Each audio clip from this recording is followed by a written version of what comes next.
Today is day 49 of the podcast, and yesterday I started talking about receiving water from the rock and that whole illustration of the Spirit being a life source that's described as water. And I read to you from Exodus 17, verses 1 through 7. And then the last line about he named the place Massa and Meribah because of the quarrel with the sons of Israel and because they tested the Lord, saying, is the Lord among us or not?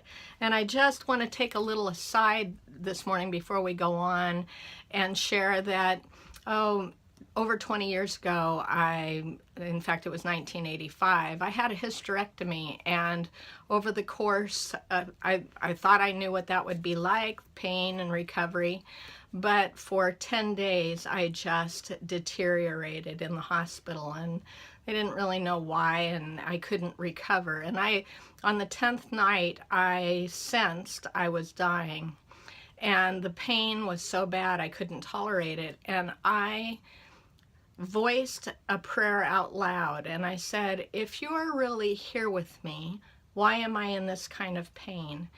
I heard back from the Lord immediately. I mean, it was like he was there and gave an answer immediately and said, pain has nothing to do with my presence or absence. Consider my son. And it was a correction that in the midst of my trial, I was putting God to the test. Are you really here if I'm in pain?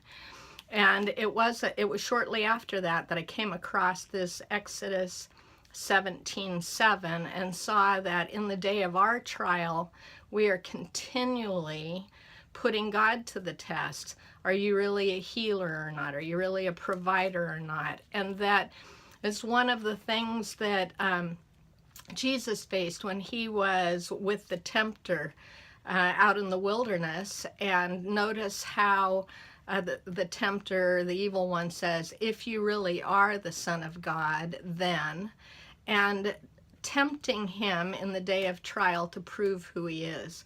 It's an interesting place that we find ourselves, and this is a real key for walking into a new level of maturity, that in our trial we're the ones being tested instead of putting God to the test.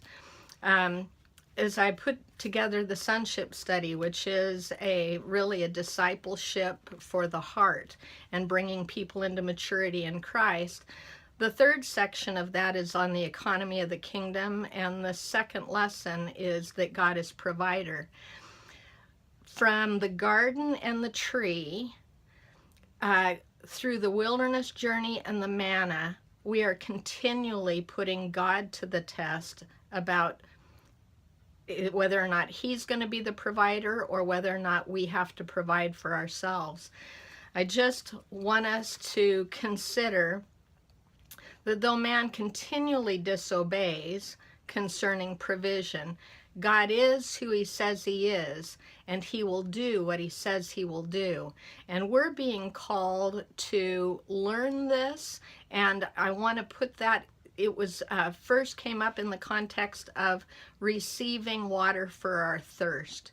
So I'm going to go on with the illustration tomorrow, but I want to ask this question. How does your faith increase in the middle of a trial?